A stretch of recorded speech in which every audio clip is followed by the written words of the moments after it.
Okay, to get the software, type in FPVSIM.com, go to FPVSIM, and then from the menu here, you can find one menu item for the timer.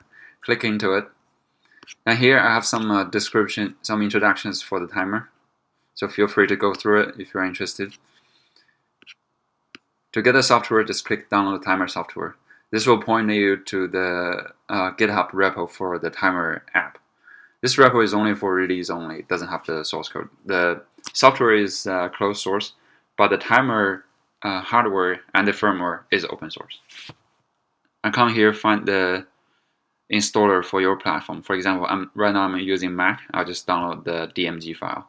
If you're using Windows, download the Windows one, or Android or Linux. Currently, these 4 operating systems are supported. Once the download completes, find your installation file, click onto it, and then install it. There might be some like unidentified developer thing that happens to like 80% of Mac apps. You'll need to get around it by allowing it to run. I think I've already allowed it, so I should be able to just run it directly. So when you launch the timer for the first time, you'll get welcomed with the login screen. You'll need to log in when you have internet access. So before you go to field, please do a login. Once you have logged in, right, then for 30 days, for a month, you don't have to log in again. So just make sure that once you got your timer set up, log in once, and then you'll need to re-log in after 30 days. So here I'll put on my email. Welcome to FPVSIM timer. Okay, so I have a default workspace here. I already have like 4 timers. For our case, let's plug in our timer. So here for the router, just power it up. We'll need to wait a little bit of time for the router to boot up. Once it's ready, the timer is gonna connect to it automatically. So here, back to our timer software. The general layout is basically we got some like floating buttons on the right, and then the main window here. In these buttons, we have a start race, and then we have announcing the next racers, and then we have this button, and then we have the button to show the past races.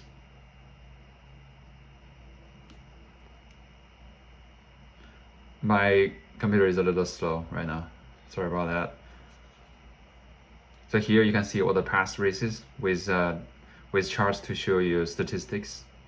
And then for event organizers, you can add multiple racers here.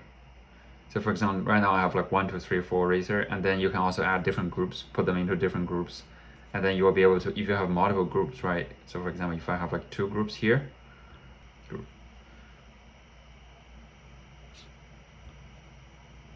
put like 2 racers in this group, I will be able to switch between different racers, from the first group or the second group.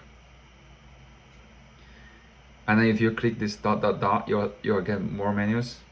First one is workspace. Workspace allows you to store the current workspace configurations. For example, how many timers are here, what are the race statistics, what are the racers, what are the groups, etc. And then for all these workspace, you can load the workspace. For example, here, if I want to load a past workspace, I just click load. I will load here.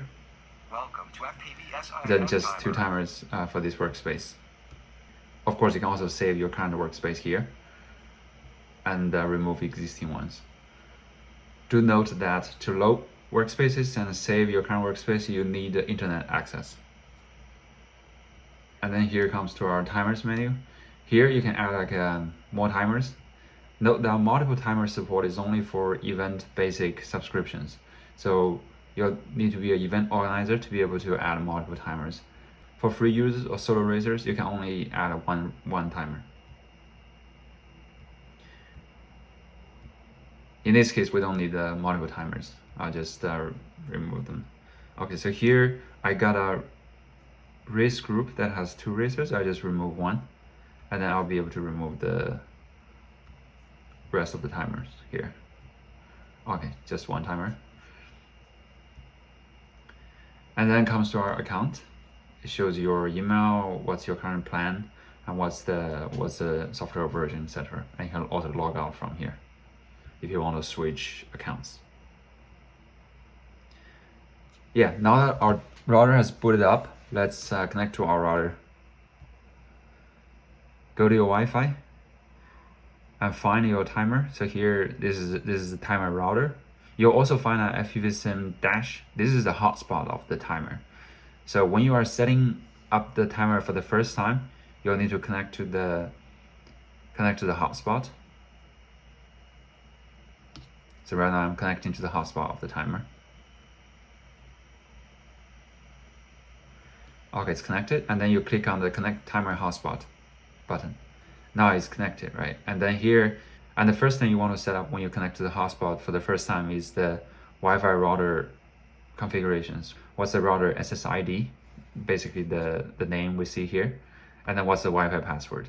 For our case, this router is FPVSIM timer, and then it doesn't have password.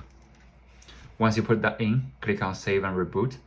Then the timer is gonna reboot and then try to connect to the router. We'll get into more details on the first time setup in a later video when we build the timer unit, so don't worry too much about it. And here you can also access the metronome feature. Set the counting interval, for example, count every 2 seconds or count every 3 seconds.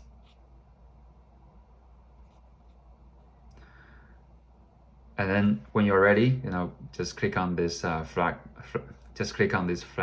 button. It'll start racing. Less than 5.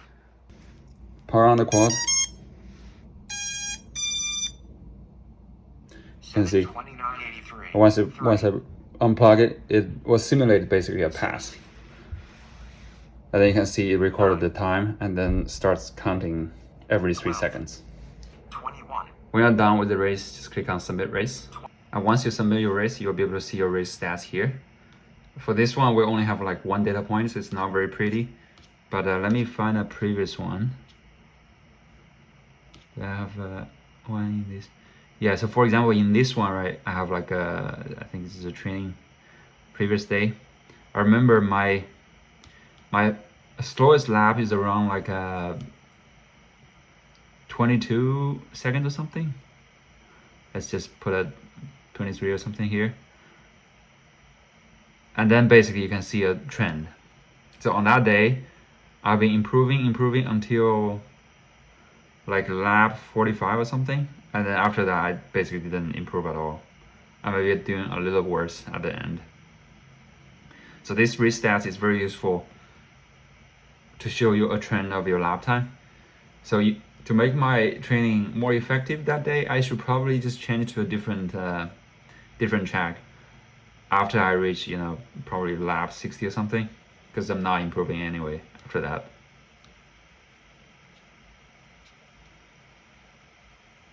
And you can also, increase the smoothing to make the trend smoother. Oh, okay.